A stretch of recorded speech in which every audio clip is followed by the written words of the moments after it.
നമ്മള് ന്യൂസിലൊക്കെ നിറഞ്ഞു നിന്നൊരു വാർത്തയായിരുന്നു നമ്മുടെ കളമശ്ശേരിയില് കോളേജിൽ നിന്ന് കഞ്ചാവ് വേട്ട ഉണ്ടായി എന്നുള്ള രീതിയിൽ.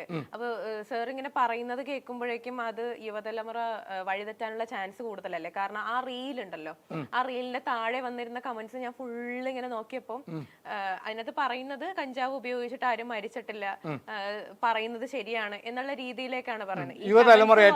യുവതലമുറ ഏറ്റെടുത്തിട്ടുണ്ട്. അത് വായിക്കുമ്പോ അത് യൂസ് ചെയ്യാനുള്ള ടെൻഡൻസി ആണെങ്കിലും കൂടും, അല്ലെങ്കിൽ യൂസ് ചെയ്യാത്ത ആരെങ്കിലും ആണെന്നുണ്ടെങ്കിൽ ഒരിക്കലെങ്കിലും യൂസ് ചെയ്ത് നോക്കണം എന്നുള്ളൊരു എന്താ പറയാ ആഗ്രഹം ഉള്ളിലേക്ക് വരും. അപ്പോ അങ്ങനെ ചെയ്യുന്നത് തെറ്റല്ലേ എന്നാണ് ഞാൻ ചോദിക്കുന്നത്. വലിക്കരുത് ഞാൻ പറഞ്ഞല്ലോ. നമ്മുടെ എൻ്റെ തന്നെ 35ഓളം ഐറ്റംസ് ഉണ്ട്. മദനകാമേശ്വരി ലേഹ്യം കഴിക്കാം. നിങ്ങൾ നിരോധിച്ചെന്ന് പറയുന്നത് ഇത്ര ലോകവിഡ്ഢിത്തമല്ലേ ഇത്?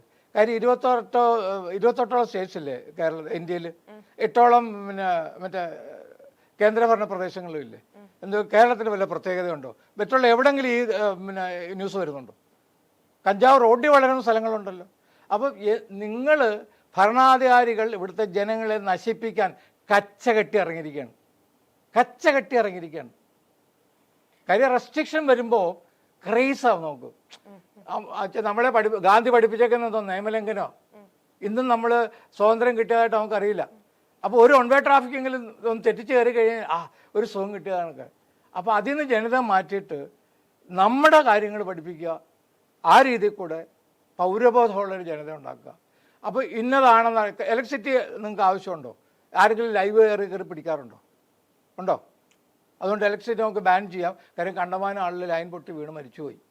അതുകൊണ്ട് നമുക്ക് ഇനി ഇലക്ട്രിസിറ്റി വേണ്ടെന്ന് വെക്കണോ? കഞ്ചാവ് നിങ്ങൾ പറയുന്ന കണക്ക് ഔഷധം മാത്രമല്ല. ഞാൻ പറഞ്ഞില്ലേ, ഈറ്റ്, സ്ലീപ്പ്, ബ്രീത്ത്. അടുത്ത ഇനി 4 ബ്രാഞ്ചുകൾ ഞാൻ പറഞ്ഞുതരാം. ഒന്ന് മെഡിസിനൽ പർപ്പസ് ഞാൻ ഓൾറെഡി പറഞ്ഞു, അതിന് മരുന്നുകളുണ്ട്. അത് ഏതിനൊക്കെയാണെന്നും കൂടെ പറഞ്ഞു കഴിഞ്ഞാൽ ഡിപ്രഷൻ, ആങ്സൈറ്റി ഇതൊക്കെ ഇല്ലാത്ത ആളുകളുണ്ടോ? അപ്പോൾ എല്ലാവർക്കും കനാബിസ് ആവശ്യമാണ്. B fair. ഓക്കെ? അതായത് അവനവന് മനുഷ്യൻ്റെ ഒരു പ്രത്യേകത ആദ്യം മനസ്സിലാക്കുക. മനുഷ്യൻ സ്വതവേ ഭീരുവും സ്വാർത്ഥനുമാണ്. കാരണം നട്ടലിൽ മലന്ന് കിടക്കുന്ന ഒരേ ഒരു ജീവി മനുഷ്യൻ മാത്രമേ ഉള്ളൂ. അറിയോ?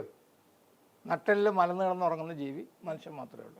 അതുമാത്രമല്ല, ഒരു 3 വയസ്സ് വരെ നിസ്സഹായതയിൽ വളരെ ഉയരത്തിലുള്ള അച്ഛനോ അമ്മയോ ഇങ്ങനെ വന്നു നിന്നിട്ട് ഇങ്ങനെ മലന്ന് കിടന്ന് അവർ തരുന്ന ദയയോ ദാക്ഷിണ്യമോ കാരുണ്യമോ അഹങ്കാരമോ ദേഷ്യമോ ഏറ്റുവാങ്ങി ആകെ നമുക്ക് ചെയ്യാൻ പറ്റുന്നത് കരയുക മാത്രമാണ് ചെയ്യാൻ പറ്റുന്നത്, അല്ലേ? അപ്പം 3 വയസ്സ് വരെ മറ്റുള്ളവരെ ഡിപ്പെൻഡ് ചെയ്യുന്ന ഒരേ ഒരു ജീവി മനുഷ്യനാണ്. മറ്റുള്ള മൃഗങ്ങളൊക്കെ ജനിച്ച അപ്പം തന്നെ അവന് ഇരതേടാൻ പറ്റും. അപ്പോൾ ഡിപ്പെൻഡൻസിയും ഭയവും നമ്മുടെ കൂടെ തന്നെ ഉള്ളതാണ്. ഇതിനെ ബൂസ്റ്റപ്പ് ചെയ്യാണ് ഇവർ ചെയ്യുന്നത്. ഈ നിരോധനം കൊണ്ട് ഒരു രാജ്യം നന്നാവുമെങ്കിൽ കഴിഞ്ഞ വർഷം സൗദിയിൽ 28 പേര് തലവെട്ടി കൊന്നേക്കുന്നത്. അപ്പോൾ അവിടെ ആരും ഇത് കൊണ്ടുപോകണ്ടല്ലോ. നിരോധനമല്ല വേണ്ടത്, നല്ല സാധനങ്ങൾ ആളിലെത്തിക്കുക. അപ്പോൾ അപ്പോൾ എന്താ വെച്ച് കഴിഞ്ഞാൽ നല്ല സാധനം എത്തിക്കുമ്പം ഇവരുടെ പോക്കറ്റ് വീർക്കില്ല എന്ന് ഞാൻ പറയുന്നില്ല, എങ്കിലും ഇവരുടെ ചില സ്വാർത്ഥത നടക്കാതെ വരും. അങ്ങനെ പറയുമ്പോഴേക്കും ഇപ്പം ആളുകൾക്ക് അങ്ങനെ പറയുമ്പോൾ പറഞ്ഞുതരാം. ദിവസം ഇപ്പം 60 മുതൽ 100 കോടി രൂപ വരെയാണ് ലോട്ടറിയുടെ പേരിൽ ആളുകളെ വഞ്ചിച്ച് ഖജനാവ് നിറയ്ക്കുന്നത്. നീചപ്രവൃത്തി. കാര്യച്ചാൽ എന്താണ് ലക്കെന്ന് പറഞ്ഞാൽ ലേബർ അണ്ടർ കറക്റ്റ് നോളജ്. 99 പേര് കരഞ്ഞുകൊണ്ടിരിക്കുമ്പം ഒരുത്തും ചിരിക്കുന്നതിൻ്റെ പേരല്ല ലക്കെന്ന് പറയുന്നത്. ഇന്നത്തെ ചെറുപ്പക്കാർ ജോലി എടുക്കുന്നില്ല, എല്ലാവരും ലോട്ടറി എടുക്കുക. കാരുണ്യാന്ന് തന്നെ പേര് ഇട്ടിട്ടുണ്ട്. കാര്യം ഇവിടുത്തെ സർവേലിന് ഉപയോഗിക്കാൻ നാണമില്ല ഇതിന്. അതുപോലെ തന്നെ 10 രൂപയുടെ മദ്യം കളർ ചേർത്ത് വിദേശ മദ്യം എന്നും പറഞ്ഞുകൊണ്ട് 300 രൂപയ്ക്ക് കൊടുക്കുക. ഇതൊക്കെ കൊണ്ടാണോ ഒരു ഭരണം മുമ്പോട്ട് കൊണ്ടുപോകേണ്ടത്? നാണമില്ല ഇവർക്ക്. ഇപ്പൊ സാറ് പറയുമ്പോ എന്താ പറയാ, ഇങ്ങനെ ആളുകൾ യൂസ് ചെയ്യുമ്പോ ഇപ്പൊ ആദ്യമായിട്ടൊരു സാധനം ഇപ്പൊ ലീഗലൈസ്ഡ് ആക്കുകയാണെന്ന് വിചാരിച്ചോ, അങ്ങനെ ആക്കുമ്പോൾ ഇത് കൂടുതൽ യൂസ് ചെയ്യാനുള്ള അല്ലെങ്കിൽ ഇതിനകത്ത് അടിമപ്പെടാനുള്ള ചാൻസസ് വളരെ കൂടുതലല്ലേ? ഞാൻ അതല്ലേ ചോദിച്ചത്. അങ്ങനെ സൗദിയിൽ ഇപ്പൊ 28 പേരെ കഴിഞ്ഞ വർഷം കൊല്ലണ്ടായിരുന്നു. സൗദിയിലെ പോലെ ആണെന്നില്ലല്ലോ ഇവിടെ. എന്തുകൊണ്ട് കേരളീയർക്ക് എന്താ നവദ്വാരം അല്ലേ? അല്ല, ഇപ്പൊ ഒരുപാട് എന്താ പറയാ ന്യൂസ് സാറും കാണുന്നതാണല്ലോ. അവിടെയും തെറ്റി. മീഡിയ 3.5 കോടി ജനങ്ങളുണ്ട് ഇവിടെ. എത്ര പേര് കഞ്ചാവ് കഴിച്ച് അച്ഛനെയും അമ്മയും കൊല്ലുന്നുണ്ട്? എത്ര പെർസെൻറ്റേജ് ഉണ്ട്? 0.1%. മീഡിയ വന്ന കാരണം അത് കൂടുതൽ ആളുകൾ കാണുന്നു മാത്രമേ ഉള്ളൂ. പണ്ട് ഇതൊക്കെ ഉണ്ടായിരുന്നു എല്ലാ രാജ്യത്തും. നിങ്ങൾ റെക്കോർഡ്സ് എടുത്ത് നോക്കിക്കോ. NDPS ആക്ട് തന്നെ വലിച്ചളയേണ്ട സമയം കഴിഞ്ഞു.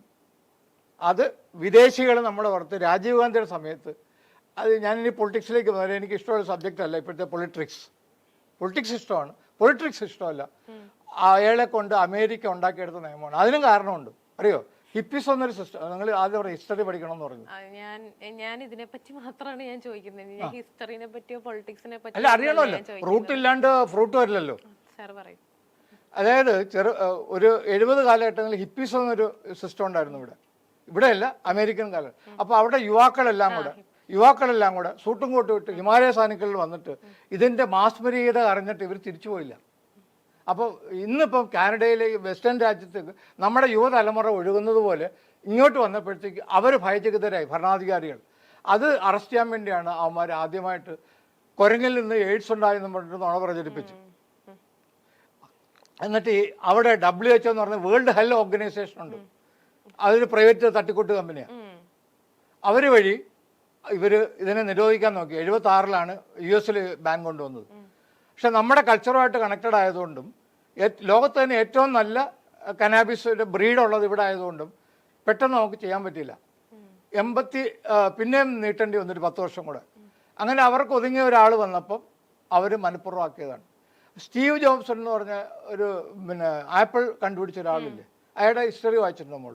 അതിലെഴുതിയിട്ടുണ്ട്, ഇന്ത്യ മഹാരാജ്യത്ത് വരാനും ഇങ്ങനെയുള്ള സാധനങ്ങളും ഇവിടുത്തെ ലോകരുതമൊക്കെ അറിയാൻ സാധിച്ചില്ലെങ്കിൽ, സാങ്കേതികശാസ്ത്രമൊക്കെ അറിയാൻ സാധിച്ചില്ലെങ്കിൽ ഞാനാവില്ലായിരുന്നു, ഇങ്ങനൊരു അത്ഭുതം കണ്ടുപിടിക്കാൻ പറ്റില്ല എന്നതാണ്. ഇത്രയും നല്ലൊരു മഹാ അത്ഭുതം ലോകത്ത് പറയില്ല. ഇവർ പറയുന്ന ഇംഗ്ലീഷ് അല്ല എൻ്റെ പിന്നിലുള്ളത്. ഞാനൊരു ലാബോറട്ടറി ചെയ്യുന്ന ആളൊന്നുമല്ല, എനിക്ക് കിച്ചണാണുള്ളത്. നല്ല അടുക്കളയിൽ നല്ല രുചികരമായ ഭക്ഷണം, അന്നം, ഔഷധം എന്നുള്ള സിദ്ധാന്തം അനുസരിച്ച് അതാണ് ഞാൻ പറഞ്ഞത്. ഇവരാണ് അടുത്ത കാലത്താണ് ഈ കനാബിലോൾ മനുഷ്യരുണ്ടെന്ന് കണ്ടുപിടിച്ചെന്ന് പറയുന്നത്. DNA കണ്ടുപിടിച്ചു എന്നൊക്കെ പറയുന്നത്. ഇതൊക്കെ പണ്ട് മനുഷ്യരുള്ളതല്ലേ. ഈ കണ്ടുപിടുത്തം എന്ന് പറയുന്നതിന് ലോക ശാസ്ത്ര വിദ്യത്വമാണ്. Science never change. ഇവർ പറയുന്നത് ഇൻഡിഫറൻറ്റാണ്. GPS ഉപയോഗിച്ച് പോകുന്നതാണൊക്കെ. ഇന്നലെ അത് ഇന്നതായിരുന്ന ആളായിരുന്നു എൻ്റെ അച്ഛൻ, ഇന്നിപ്പോൾ മനസ്സിലായി അയാളല്ല ഇന്ന ആളാണെന്ന്. അത് സയൻസാണോ? ഇംഗ്ലീഷിൽ കുറേ വാക്കുകൾ പറഞ്ഞാവോ ഇതെല്ലാം?